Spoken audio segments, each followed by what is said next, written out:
Shalom, selamat sore, saudara sekalian. Happy Sunday. Hari ini kita kembali merenungkan firman Tuhan dalam rangka Paskah mengingat kebangkitan Tuhan Yesus. Mari sebelum kita mendengar firman Tuhan, terlebih dahulu kita berdoa. Bapa di surga, terima kasih karena kami dikaruniakan iman, percaya kepada Allah Tritunggal, percaya kepada Tuhan Yesus yang sudah mati, bangkit, menebus kami. Saat ini kami akan mendengar sebagian firman Tuhan, berkati kami semuanya. Kami serahkan pemberitaan firman hanya di dalam nama Tuhan Yesus Kristus. Amin. Firman pada sore hari ini akan saya baca dan uraikan berdasarkan Injil Yohanes pasal 20 ayat 11 sampai yang ke-18. Demikian firman Tuhan. Tetapi Maria berdiri dekat kubur itu dan menangis. Sambil menangis ia menjenguk ke dalam kubur itu dan tampaklah olehnya dua orang malaikat berpakaian putih, yang seorang duduk di sebelah kepala dan yang lain di sebelah kaki di tempat mayat Yesus terbaring. Kata malaikat-malaikat itu kepadanya, "Ibu, mengapa engkau menangis?" Jawab Maria kepada mereka, "Tuhanku telah diambil orang dan aku tidak tahu di mana ia diletakkan." Sesudah berkata demikian, ia menoleh ke belakang dan melihat Yesus berdiri di situ. Tetapi ia tidak tahu bahwa itu adalah Yesus. Kata Yesus kepadanya, "Ibu, mengapa engkau menangis? Siapakah yang kau cari?" Maria menyangka orang itu adalah penunggu taman, lalu berkata kepadanya, "Tuan, jikalau Tuan yang mengambil dia, katakanlah kepadaku di mana Tuan meletakkan dia, supaya aku dapat mengambilnya." Kata Yesus kepadanya, "Maria."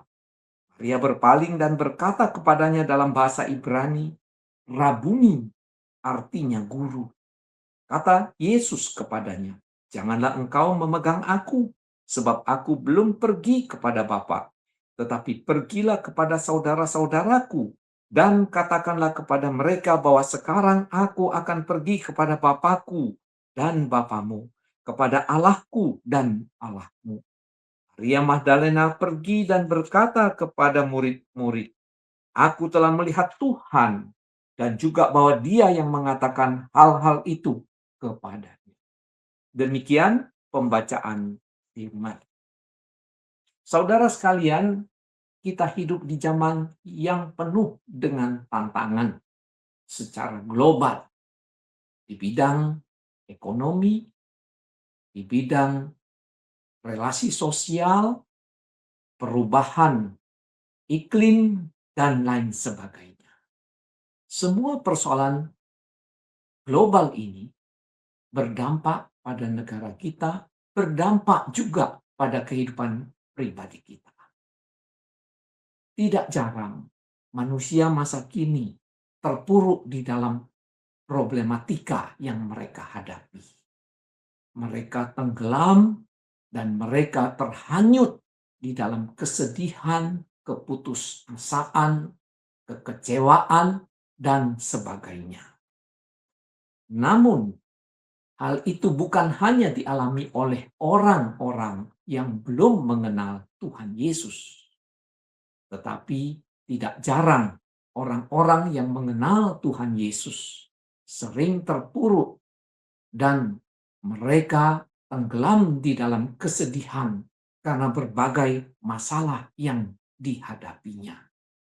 Mungkin masalah itu adalah kehilangan pekerjaan.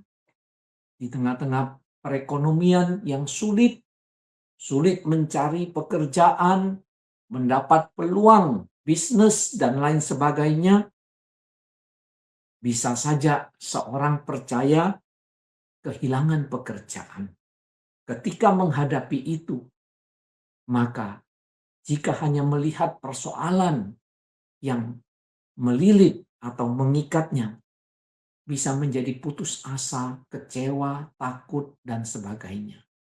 Karena kehidupan ini terus berlangsung sehari-hari, memerlukan biaya hidup, tetapi tidak jarang orang percaya hanya bersedih, kecewa, putus asa menghadapi situasi demikian. Bisa saja persoalan yang dihadapi itu adalah karena relasi sosial, relasi dengan teman, dengan kerabat, dengan famili yang retak atau terputus. Kekecewaan itu bisa berlarut-larut dan menimbulkan kemarahan, menimbulkan keputusasaan, dan akhirnya melumpuhkan gairah di dalam hidup dan pekerjaan. Bisa juga persoalan itu adalah persoalan di dalam keluarga, terganggunya atau konflik yang terjadi di dalam keluarga, baik antara suami dan istri, antara orang tua dengan anak, antara anak dengan anak sesama saudara. Semuanya persoalan-persoalan ini jika terus-menerus mengikat dan menenggelamkan kehidupan kita, maka kita akan menjadi putus asa. Gairah hidup ini akan turun ke titik bukan hanya nol, tetapi titik minus. Seolah-olah Tuhan tidak peduli. Nampak Tuhan begitu jauh, tidak memperhatikan dan menolong kehidupan kita. Jika saat ini Anda sedang mengalami situasi semacam ini, sedang menghadapi problematika yang berat, yang belum terselesaikan, sudah berdoa, sudah berharap kepada Tuhan, namun persoalan-persoalan masih ada di sekeliling Anda, masih membelenggu Anda.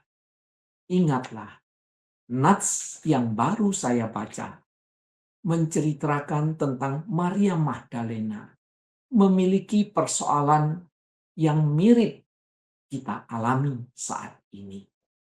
Maria Magdalena setelah peristiwa kematian Tuhan Yesus, dia terbelenggu di dalam kesedihan, keputusasaan. Pikirannya hanya terikat dan membayangkan terjadinya peristiwa kematian Tuhan Yesus yang mengerikan. Tuhan yang mengasihi dia sudah mati, tergantung di kayu salib, dan sudah berada di dalam kubur. Orang yang mengasihi dia dan pribadi yang dikasihinya sudah tidak ada lagi, sudah berada dalam kubur. Namun pagi-pagi pada hari Paskah, ketika dia menuju ke kuburan tersebut bersama dengan teman wanita, apa yang mereka lihat? Kubur yang kosong. Kesedihannya semakin bertambah. Tuhan yang sudah menderita mati dan dikubur, sekarang mayatnya juga hilang. Itulah yang dialami Maria Magdalena.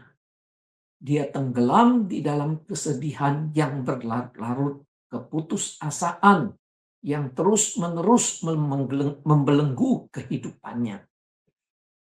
Dan mari kita belajar bagaimana menghadapi situasi hidup yang sulit, persoalan yang berat, yang berlarut-larut. Hanya jika kita berjumpa dengan Kristus yang bangkit, maka ada semangat, ada kekuatan, ada kuasa menghadapi kehidupan ini, termasuk problema yang sedang kita hadapi. Mari kita belajar dari teks ini. Hari ini temanya adalah down to earth. Inkarnasi yang mengalahkan maut.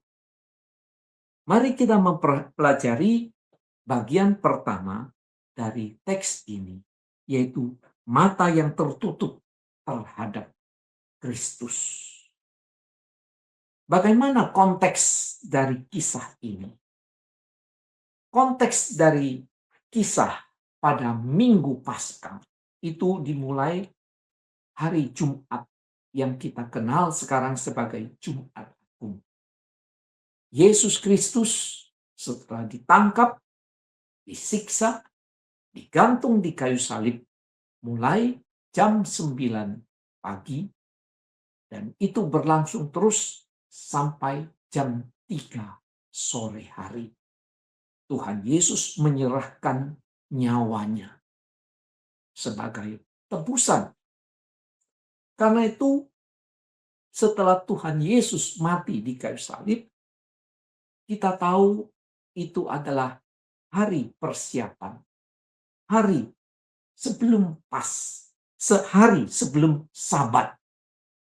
Sekitar pukul 3 sore itu, mayat Yesus diturunkan. Nikodemus bersama dengan Yusuf dari Arimatea menguburkan atau menempatkan mayat Yesus di kuburan dari Yusuf Arimatea.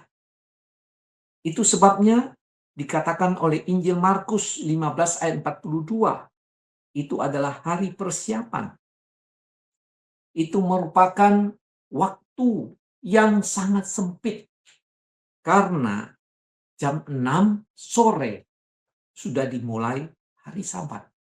Berarti antara kematian Tuhan Yesus pada jam 3 sore sampai jam 6 hanya ada 3 jam.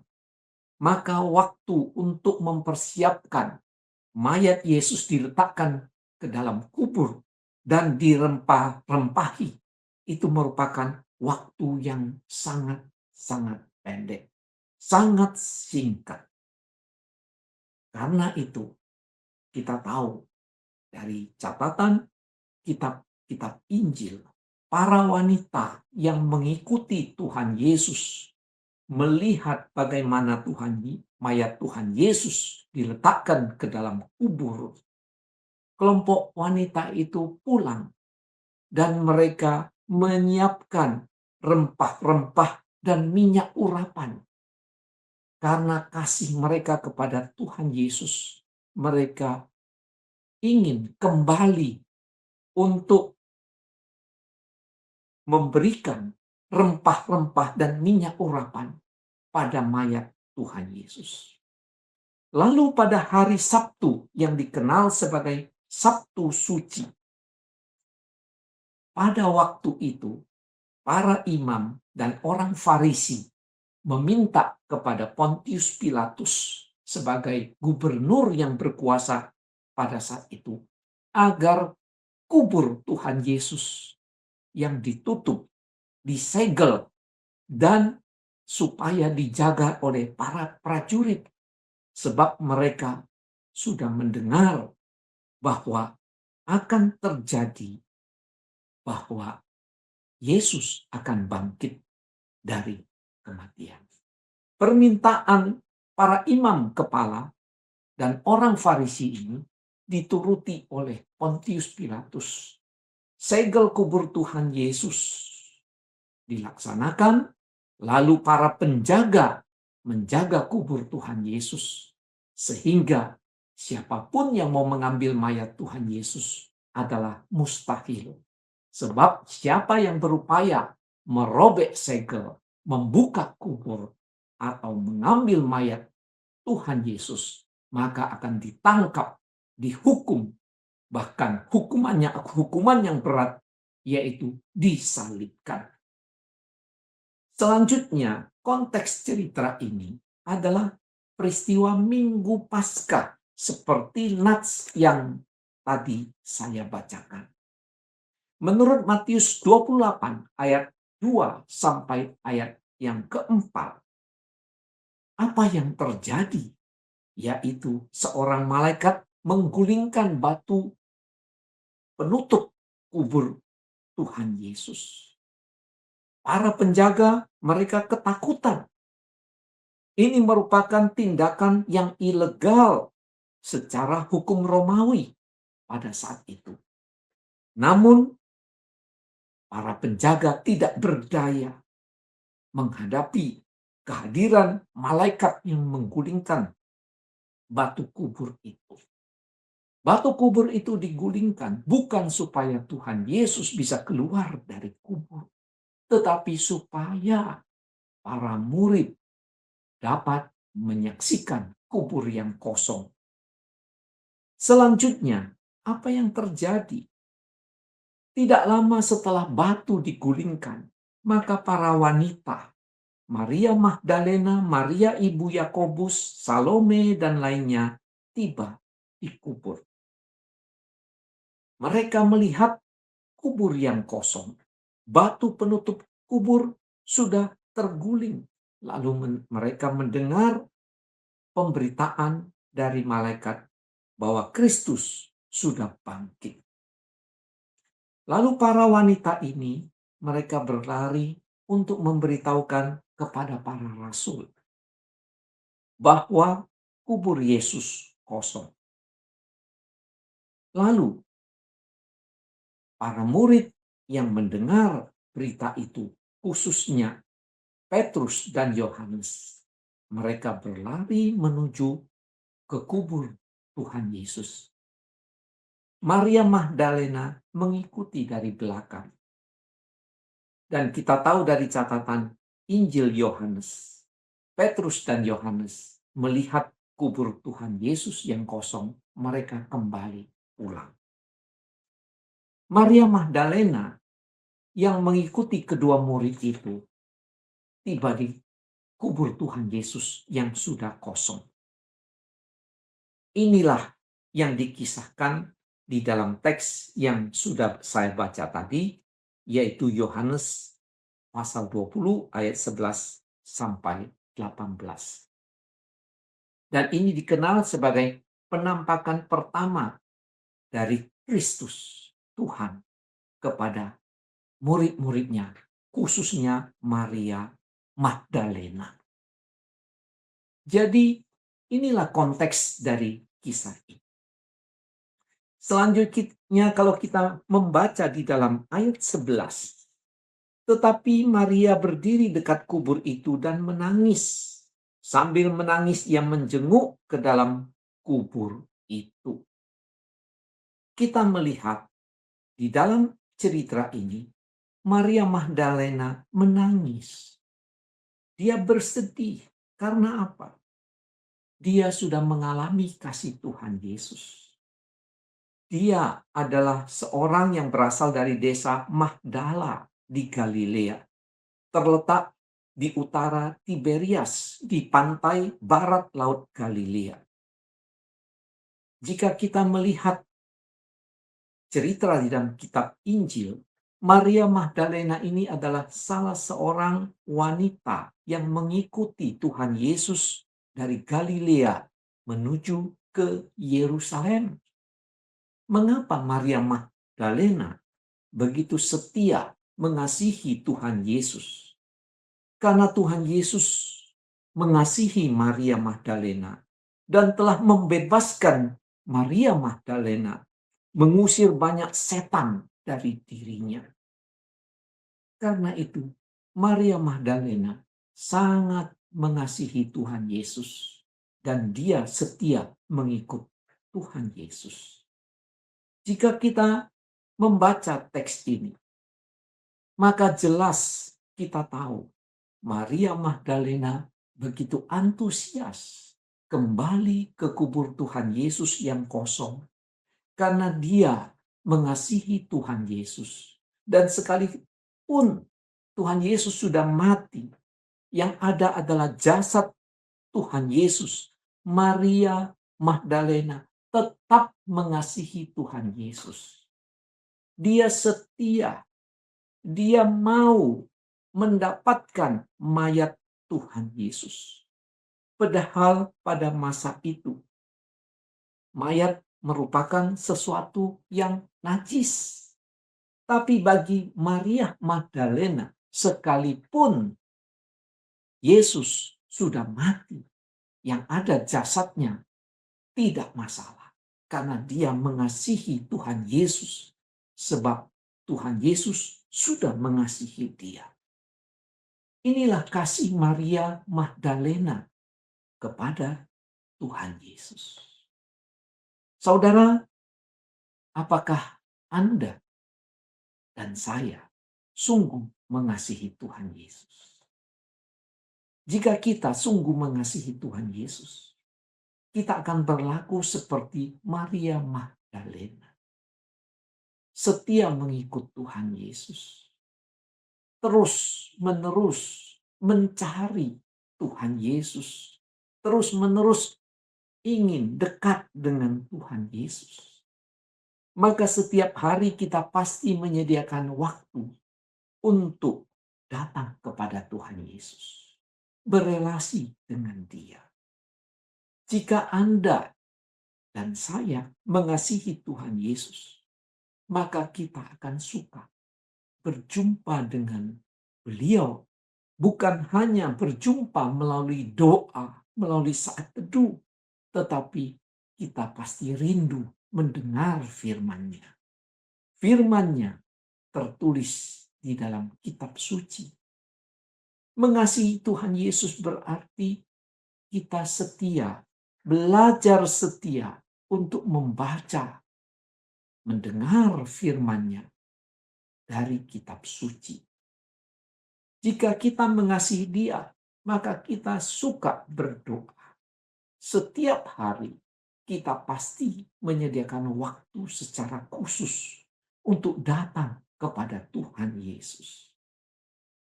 Inilah contoh teladan dari Maria Magdalena yang mengasihi Tuhan Yesus. Seharusnya juga mendorong kita untuk belajar mengasihi Tuhan Yesus dengan bukan hanya memahami firman-Nya, juga dengan ketaatan. Kita mengenaati perkataan perintah Tuhan Yesus bukan dengan memilih mana yang cocok bagi diri kita, yang kita sukai, mana yang tidak cocok, yang kita tidak sukai, kita tidak lakukan. Bukan begitu. Tetapi taat sepenuhnya kepada perkataan dan perintah Tuhan Yesus. Jika kita mengasihi Tuhan Yesus, maka kita akan menyerahkan hidup kita sepenuhnya. Hati kita, pikiran kita, perbuatan kita, pekerjaan, bisnis, keluarga kita. Dialah yang menjadi utama dan terutama di dalam hidup kita. Yesus menjadi prioritas, melebihi suami, istri, anak-anak, melampaui keluarga kita, melampaui harta milik kita.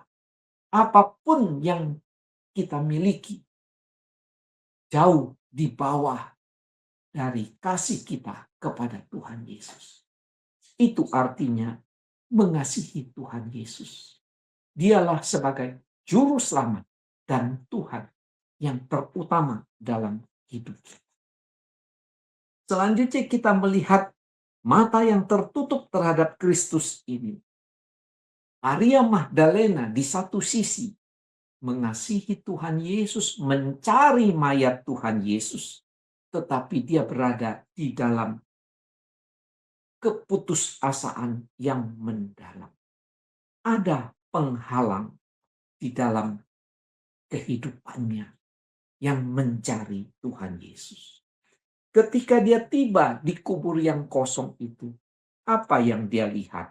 Ayat 12, maka nampak ada dua malaikat di dalam kubur Tuhan Yesus. Satu di sebelah kepala dan satu di sebelah kaki. Selanjutnya, malaikat itu menyapa, "Ibu, mengapa engkau menangis?" Kita melihat ini adalah sapaan dari malaikat yang menyapa karena melihat Maria Magdalena begitu larut di dalam kesedihan. Maria Magdalena menangis mencari mayat Tuhan Yesus. Apa jawab Maria Magdalena kepada para malaikat itu? Tuhanku telah diambil orang dan aku tidak tahu di mana ia diletakkan. Inilah sumber dari kesedihan Maria Magdalena. Sehingga matanya terhalang melihat Kristus yang bangkit. Namun kita melihat di dalam ayat yang ke-14. Sesudah berkata demikian, ia menoleh ke belakang dan melihat Yesus berdiri di situ, tetapi ia tidak tahu bahwa itu adalah Yesus. Maria Magdalena setelah menjawab pertanyaan malaikat, ada sesuatu di belakangnya terasa olehnya. Maka dia menoleh ke belakang, dia melihat Tuhan Yesus. Tetapi Maria tidak mengenal bahwa itu adalah Tuhan Yesus yang bangkit. Lalu selanjutnya kita melihat dalam ayat 15, Tuhan Yesus bertanya kepada Maria Magdalena sama seperti pertanyaan dari kedua malaikat terhadap Maria Magdalena. Ibu, mengapa engkau menangis? Lalu dalam ayat 15, Tuhan Yesus bertanya kepada Maria Magdalena, siapakah yang engkau cari?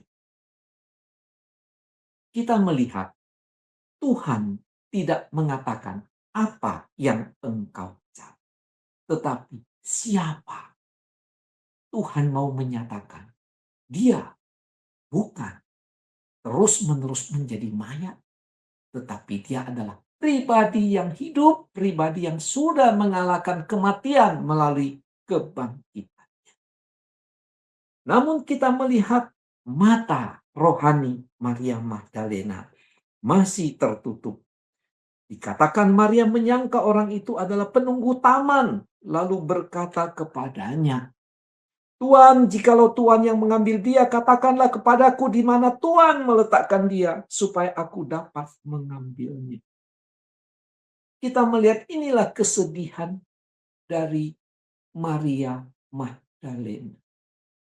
Sehingga kesedihannya itu menutup mata rohaninya untuk melihat Tuhan Yesus yang bangkit.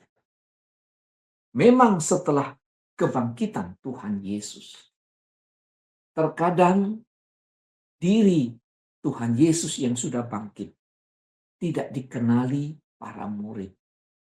Tetapi di dalam kisah ini ada aspek lain yang menutup mata rohani Maria Magdalena, sehingga dia tidak mengenal Tuhan Yesus yang bangkit, yaitu kesedihannya.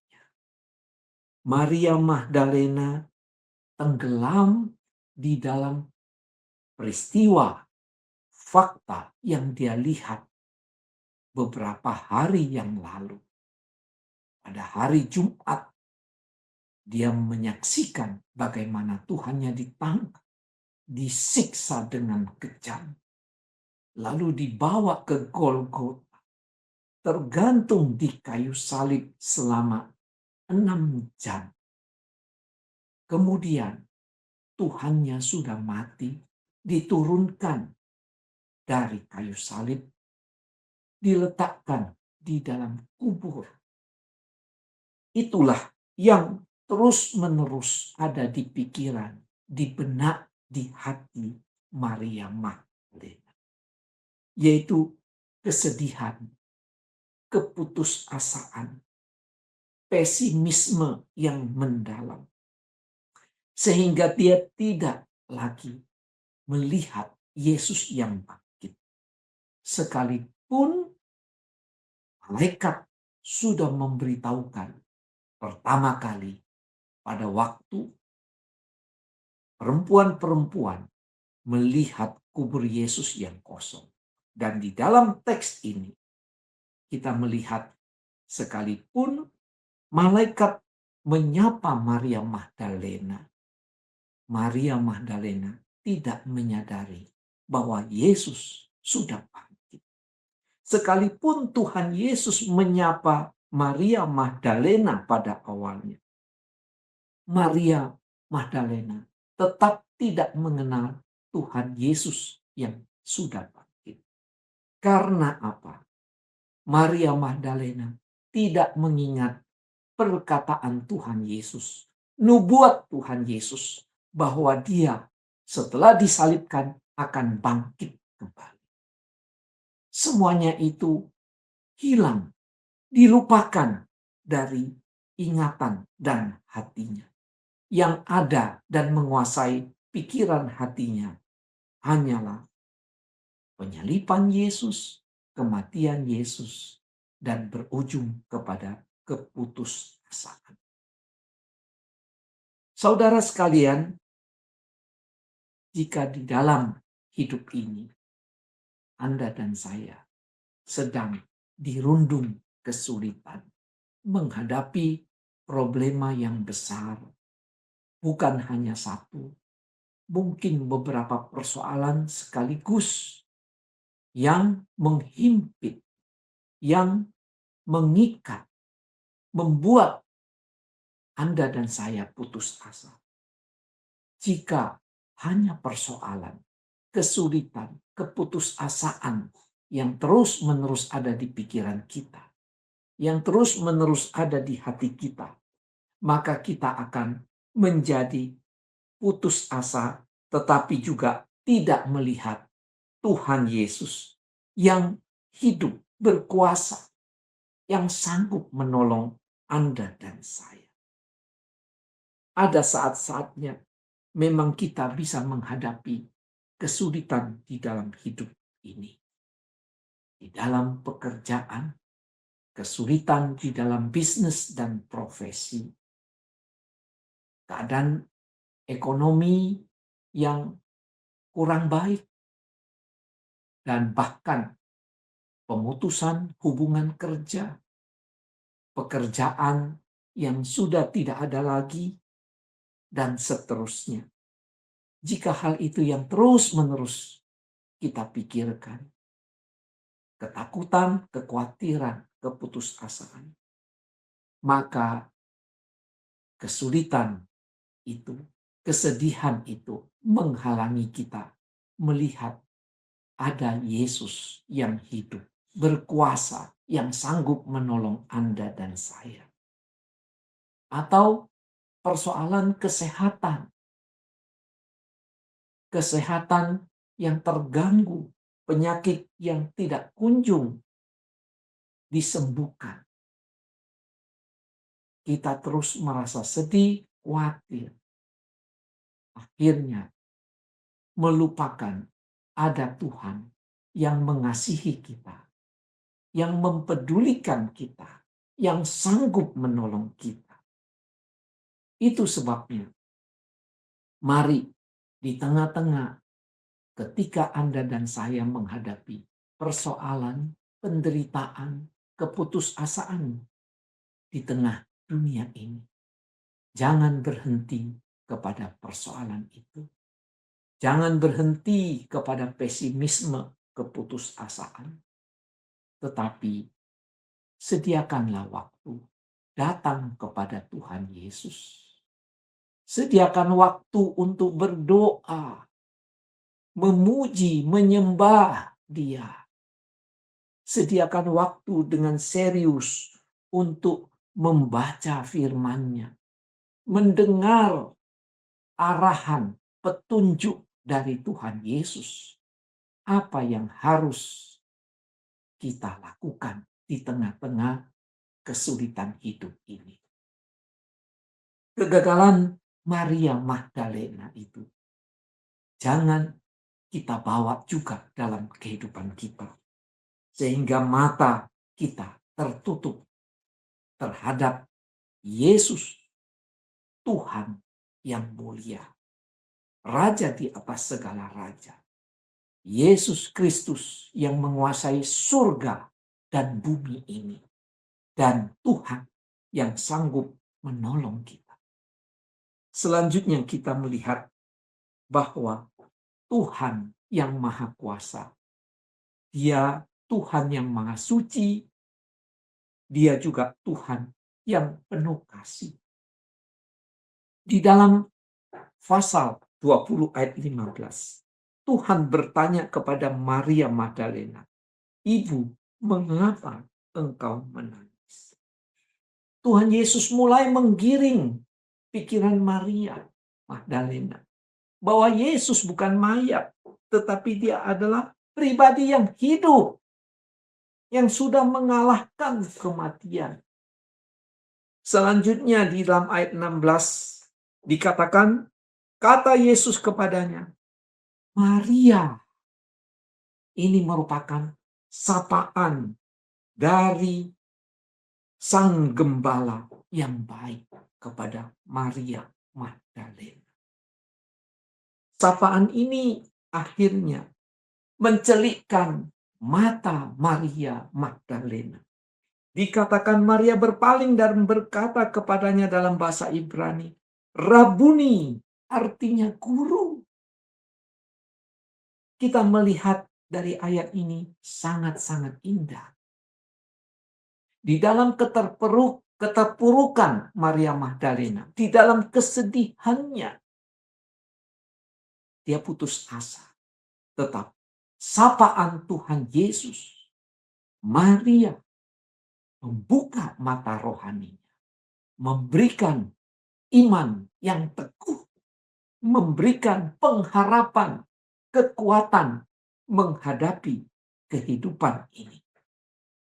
Kita melihat inilah kasih sapaan dari Gembala yang agung kepada muridnya, kepada Maria Magdalena. Saudara, ada satu kisah. Suatu kali seorang raja mengunjungi sebuah kota untuk mengadakan upacara peletakan batu fondamen di sebuah rumah sakit yang akan dibangun. Lalu banyak anak sekolah dikumpulkan untuk berdiri menyambut sang raja, menghormati sang raja, dan menyanyikan lagu bagi raja yang akan meresmikan peletakan batu fondamen tersebut. Namun ada seorang anak, gadis kecil yang menangis. Lalu gurunya bertanya, "Mengapa kamu menangis? Apakah engkau tidak melihat raja itu?" Gadis kecil itu mengatakan, "Guru, saya melihat raja itu, tetapi raja itu tidak melihat pada saya." Itu kesedihan gadis kecil. Dia tahu raja yang sedang lewat, tetapi raja tidak melihat dia.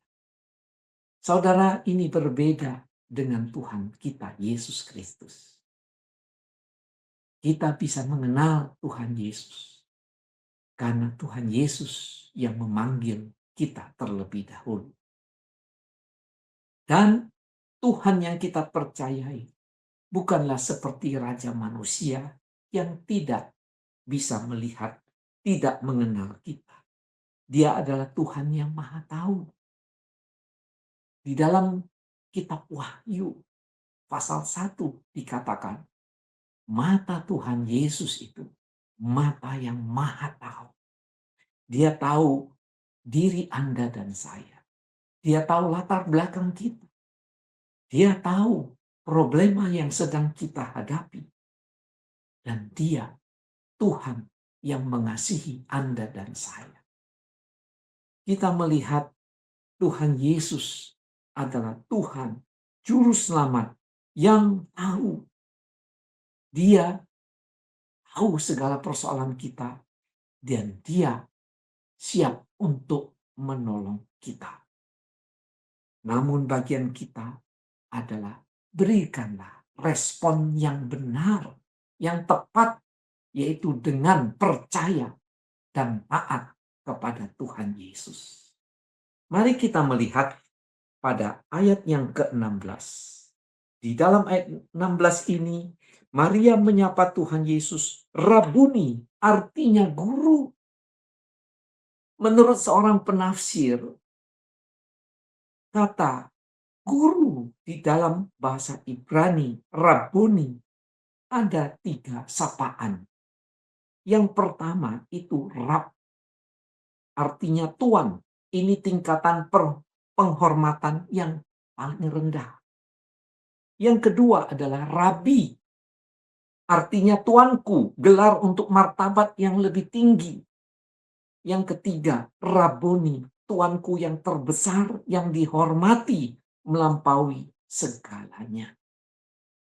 Di dalam literatur Yahudi, nampaknya kata ini dipakai jarang untuk manusia, tetapi ditujukan kepada Allah. Jadi ketika Maria Magdalena menyapa Tuhan Yesus, Rabuni, ini adalah sapaan penghormatan yang tertinggi yang ditujukan kepada Tuhan Allah. Ini mengingatkan kita kembali kepada pengakuan murid Tuhan Yesus yang bernama Thomas. Dia menyapa Tuhan Yesus yang bangkit sebagai Tuhan Allah. Inilah sapaan dari Maria Magdalena yang sudah menyadari, yang tahu bahwa Yesus bukan mayat, tetapi sudah bangkit mengalahkan kematian. Saudara sekalian, kita belajar dari sini. Respon terhadap Tuhan Yesus itu adalah menghormati Tuhan Yesus, mengasihi Dia dengan menaati Dia. Inilah respon yang diberikan Maria Magdalena kepada Tuhan Yesus. Dia menghargai, menghormati pribadi Tuhan Yesus. Dia menaati Tuhan Yesus dengan tulus dan sungguh.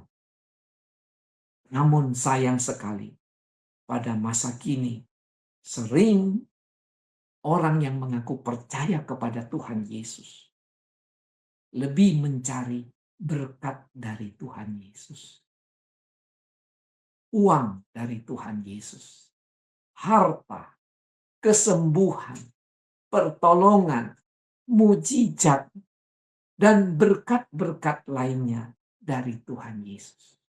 Tetapi tidak menghormati pribadi Tuhan Yesus. Tidak memiliki relasi dengan pribadi Tuhan Yesus. Tidak menyediakan waktu berelasi secara pribadi dengan Tuhan Yesus. Tetapi yang diutamakan hanya pertolongan dan berkat dari Tuhan Yesus. Ini mirip dengan pedukunan. Hanya mencari berkat-berkat dari Tuhan Yesus. Dan berkat-berkat itu bukan untuk lebih mencintai, menaati Tuhan Yesus. Tetapi sering terjadi justru berkat yang Tuhan berikan berupa uang, harta, kesehatan, dan sebagainya hanya untuk pemuasan hawa nafsu.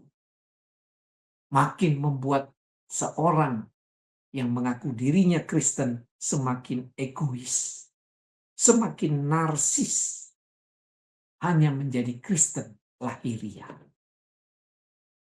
Mari saudara, kita belajar seperti Maria Magdalena. Dia mengutamakan dan dia menghormati, mengasihi pribadi Tuhan Yesus.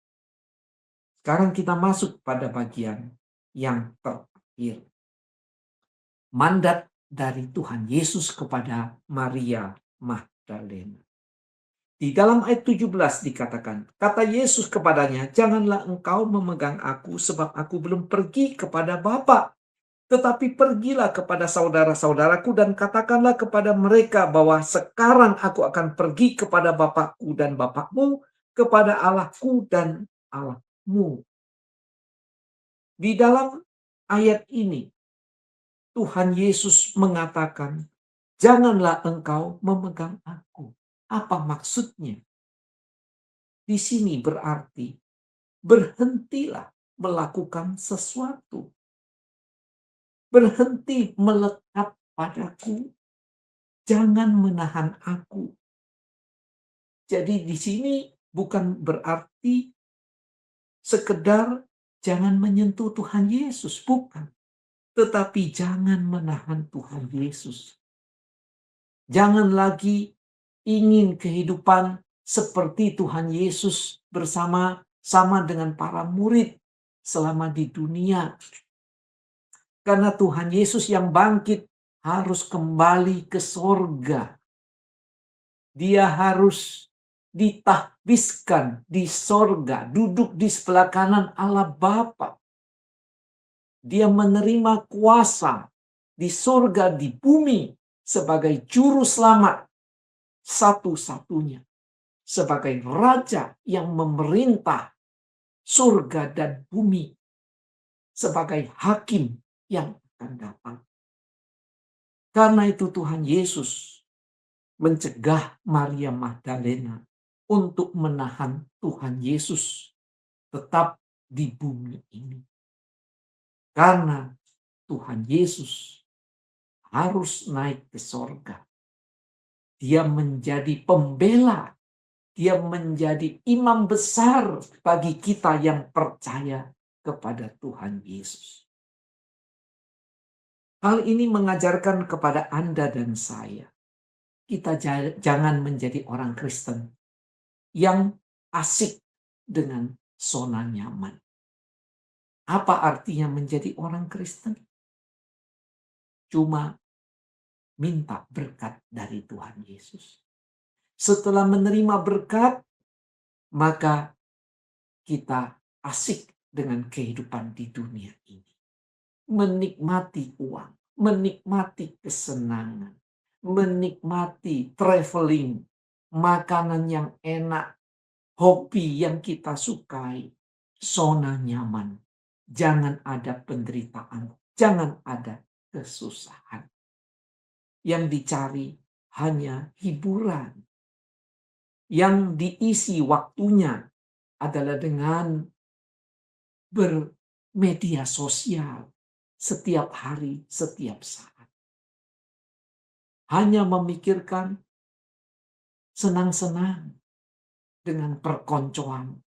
Saudara, tentu hal-hal di dunia keseharian kita bukan berarti kita ekstrim menyangkal menolaknya.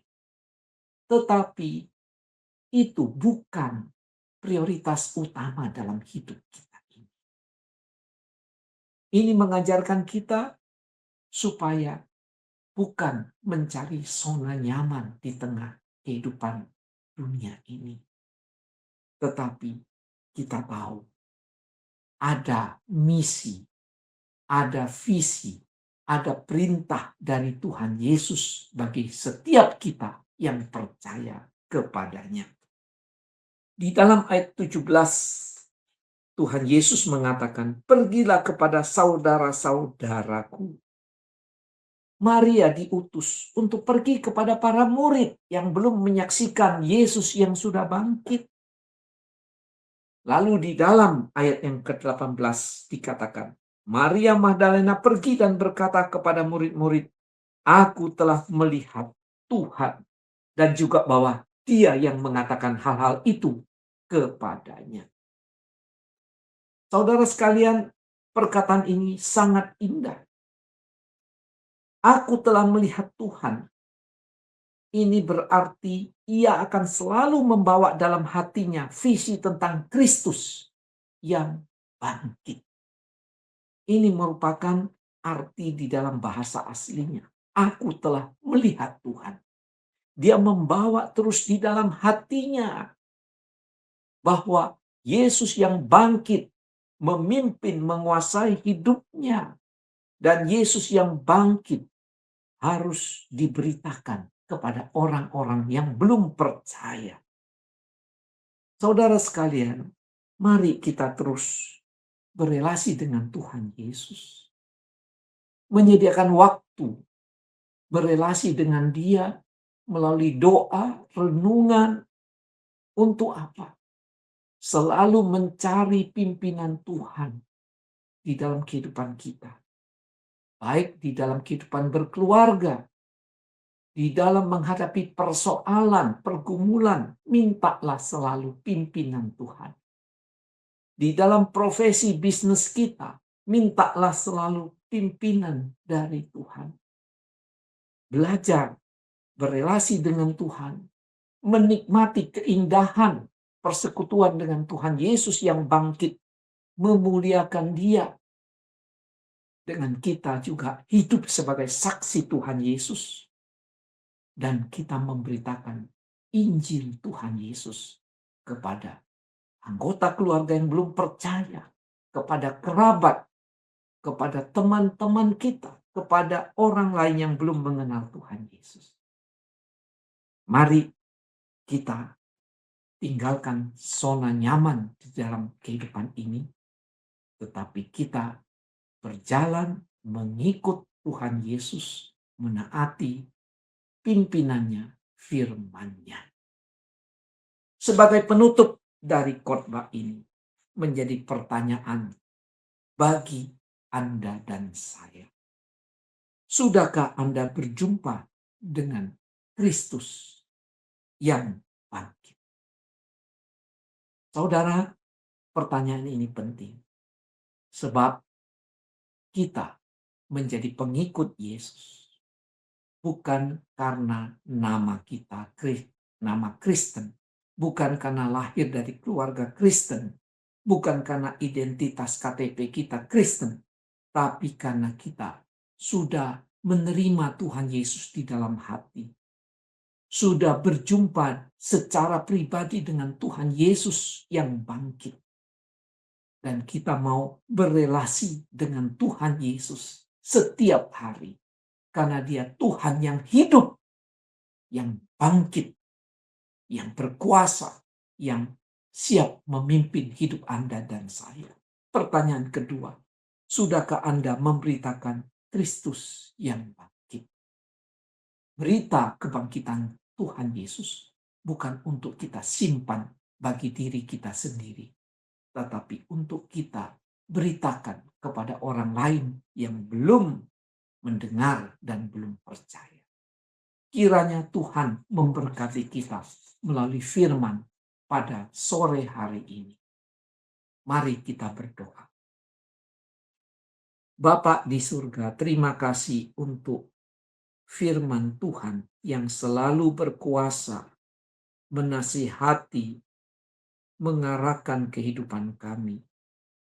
Juga memberi kami kekuatan, semangat di dalam menjalani kehidupan ini.